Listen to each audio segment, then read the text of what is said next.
Hey there, Andrew Houston here from Profit for Contractors.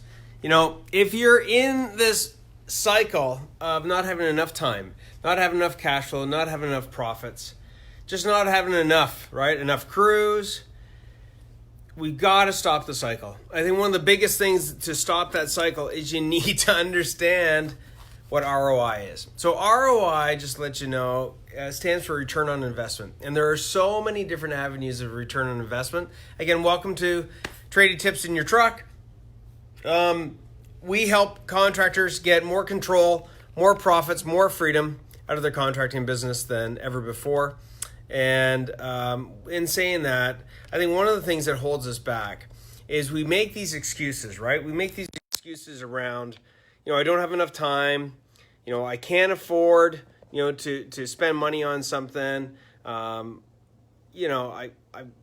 can't afford to go buy the system, and the list goes on and on and on and on. So it's either like we don't have enough time, we don't have enough money, or the likes of those things. I think one of the biggest things you got to identify is return on investment. So again, return on investment comes in a whole slew of different places. Return on investment could be giving you back more time. It could be giving you back more profits, more efficiencies in your business. It could be, retention of your team. It could be improving performance. But let's look at a couple of these, okay?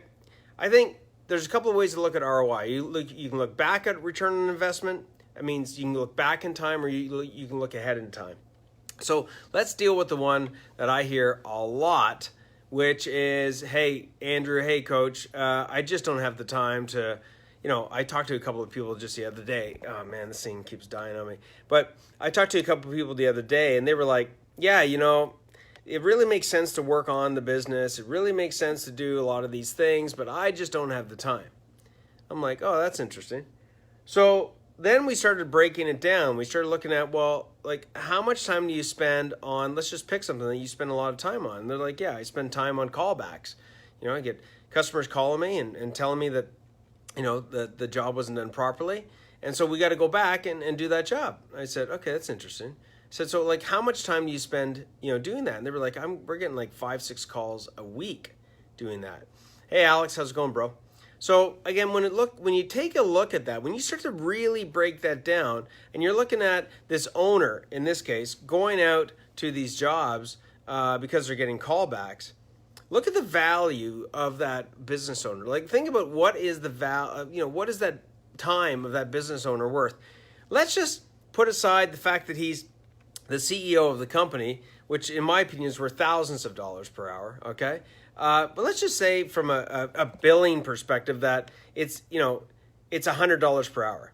Okay, so he's getting 5 calls a week. 5 calls a week. So in essence, these 5 or 6 calls, it's like $500 a week.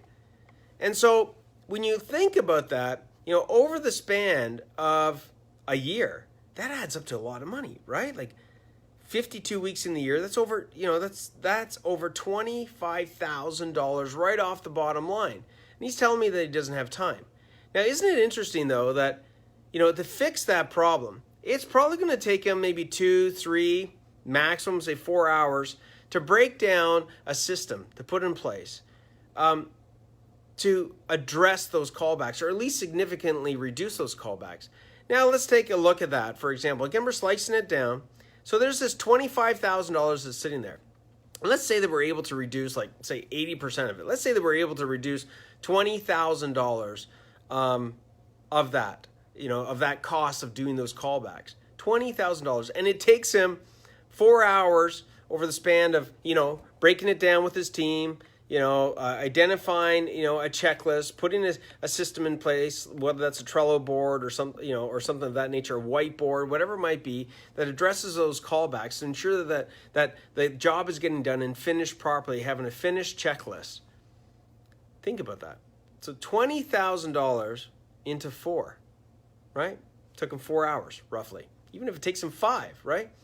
The value of that person in that period of time is between, $2,500 and more an hour. Now, let's be realistic. When we deal with callbacks, when we deal with issues like that, it is not just, the time it takes to do the call. It's the paperwork. It's the following up. It's the, just dealing with the issue in itself. It's distracting you from all these other things. So guys, when you're looking at whether or not you should be taking the time to systemize your business, when you're looking at taking the time to improve some of these areas of issue, if you don't address the problem, it's going to keep coming back. But at the same token, if you do address the problem, okay, you're going to keep on benefiting from that. So year on year on year, this business owner that solves that problem, he's going to be up $20,000, and as the business increases, he's going to be up more and more and more year on year, benefiting from that for the life of the business. So in essence, the value of his time constantly keeps going up, even though he's only solved the problem once, because that problem would have existed. And probably, so that's looking ahead on return on investment. Looking back on return on investment, I mean, how many years, you think about it yourself, some of the challenges you're having with your business, I mean, how long have you been having some of these challenges? Like, just pick one of them. And how much time have you spent on it? And how much time are you having to spend in dealing with whatever that issue is? So, when I hear that people say they don't have the time, in a lot of cases, that's not really the case. You see, that client that addressed those callbacks, now they have those hours the following weeks. Not only are they saving money, but now they have those hours that they can reinvest into working on other aspects of the business, of growing the business. And then it just becomes exponential, right? It just becomes better and better and better, right? Because they're able to better the business, because now they have more and more time. So guys, seriously, I know sometimes it's tough. I know you're super, super busy, but make sure that you identify the return on investment. What do you have to put in now so you can benefit later, and ideally for the life of the business? And that's on the realm of time. Let's talk about I can't afford it. I hear this a lot. I can't afford this, I can't afford that. Again, identify what is the problem and ask yourself, how much is it costing you not to identify that problem? Here at Profit for Contractors, we get a whole list, a whole realm of different products and services that we offer contractors to help them. And I really believe that there's no excuses. I really believe that there should be something out there for every contractor to help them grow their business. But at the end of the day, no matter what you put in front of somebody, whether it's through us or something else, whether it's buying a software system, whether it's investing in some form of training, whatever it might be, you gotta get clear on what the return on investment is going to be proactively. So, when we're looking at, as an example, investing in some sort of software or some sort of, say, coaching or things of that nature, I mean, how much money are you going to be able to get back, and how much of your life are you going to be able to get back once those major problems are addressed?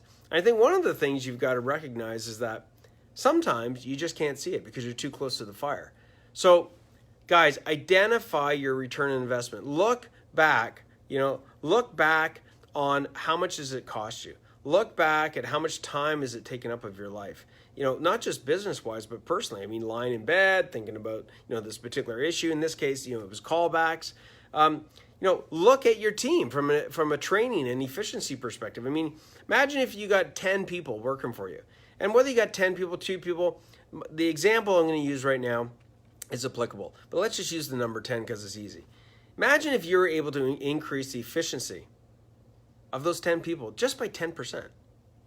So 10 people at 10% is equivalent, sorry, this thing keeps dying on me, is the equivalent of you literally getting an employee that's not even on your payroll because the increased efficiency of your crews. So, and you get the benefit from that over and over and over. Think about how much money you can make on one employee, if, again, in this example of a 10-person team. And, can you improve the efficiency of your guys by 10%? Absolutely. I don't care if you got 3 guys, 5 guys, 10 guys, 100 guys. Absolutely. Okay? Only if you take the time to focus in on it and to realize what the benefit's going to be. So, how do you go about doing this? How do you go about doing this effectively and efficiently? Pick one area. Ideally, pick one type of work that you do. Because I know a lot of guys, even you, Alex, on here, guys do more than one type of work. So pick one type of work that you do. identify one area, either something that's going to save you time, something that's going to make you more profits. And a lot of times, things that save you time make you more profits, right? And tend to bring you in more cash flow, okay? And tend to increase your quality of workmanship. I mean, usually it's a domino effect, okay? So pick that one thing. What is that one area, that one thing in that type of work that you do where you've been, itching to try and get it solved, but you just haven't taken the time? And reflect on it. Even just driving in your truck right now, reflect on it, going, man, how much time have I spent? Example, I don't have time to clean the shop. I don't have time to make it organized. Well, how much freaking time are you spending and your crews are spending looking for shit that, if it was organized, you would be saving that time all the time? Picture, maybe the trucks need to be organized better. Maybe it's, you need to make sure that everybody's on the same page every Monday to make sure that everybody's going in the same direction. Pick whatever pain point, whatever issue you have, whether it's affecting time, affecting quality of delivery of your service, affecting profits, affecting cash flow, affecting retention of your team. What are some of those? Pick one area, okay? Focus in on that. Then what you're going to do is you're going to, what I call sandbag it, right? Regarding ROI. You're going to say, hey, if I could solve this thing, right? Because we just identified how much time or effort or money or what have you that we just covered off that is taken up for you right now. Either looking back in the past that is taken up, and looking ahead is what it's going to cost you.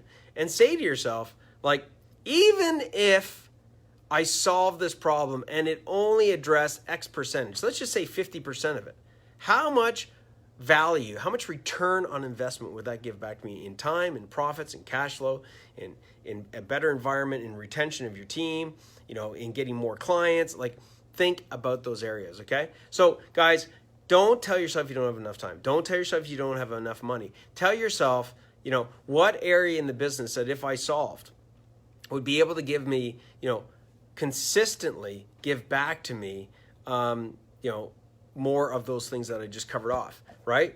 And then ask yourself, like, how much time would it take you, okay? Or how much money would it take you to invest to address that problem, okay? And if you want, make it greater than what you think it is. So if we only get 50% of the ROI that being conservative, and if we sort of sandbag and increase the amount of time and money it would take us, ask yourself, is that going to be a worthy return on investment? In a lot of cases, it is. The reason that you haven't taken the time or invested the money is because you haven't clearly identified what the return on investment is, okay? I'll give you one last little example, and there's literally hundreds and hundreds of them for you guys, okay? But look at what the value is of a Class A client, right? Like, think about that. What's the value of a Class A client to you? Like, how much work would they give you? And then ask the next level of question is like, what would the lifetime value of a Class A client be for you? Is it $10,000, $50,000, $100,000? And when you look at it that way, you can start asking yourself, like, hey, if I was able to land one more Class A client, like, what would that do for me? And then you can work reverse engineer and look at this and go, well, what would it take for me to make that happen, okay? So whether it's clients or profits or cash flow or time or freedom, whatever that you define as far as that area of concern and issue where it's sucking the return on investment out of you, what area could we focus in on? I.e., start with a type. Don't try and solve the problem for every bloody thing. It's not going to work. Pick a particular type. Pick a very specific area that needs to be addressed. What is the ROI it's going to give you against how much time or potentially investment it's going to be? And in more cases than not, it's going to be worthy of you putting in the time and investing in to make that happen. All right. So guys, I'd love to know the areas that you're focusing on. Alex would love to know, what areas have you defined as being areas that, have been worthy of you putting in your time to solve them. And I'd love to hear some of the things that you've solved whereby you didn't even realize how much return on investment you got. So guys, if you want more insights like this, join the Contractor Tips group.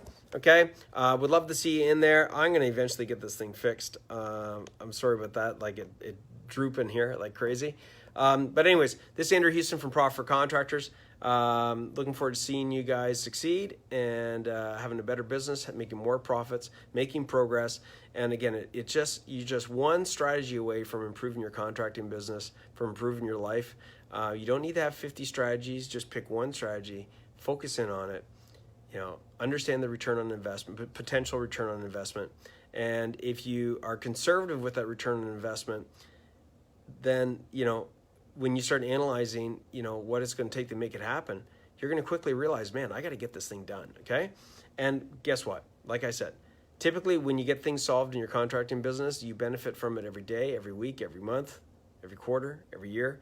And so does everybody else for the life of the business. So look at it big picture and get things happening, guys. Sacrifice is something that we've got to do as CEOs, and it's some of the things that we have to do to solve problems in our business. Because you are busy. You got a lot on your plate. Okay, so that's it from Trading Tips in the Truck. Understand your return on investment. Stop making excuses, and really understand what it is that the return on investment is going to give you. And then, that gives a better picture of what you've got to do, how you got to do it, and what timeline you want to do it within. All right, guys, we'll catch you on the flip side. Catch you later. Ciao.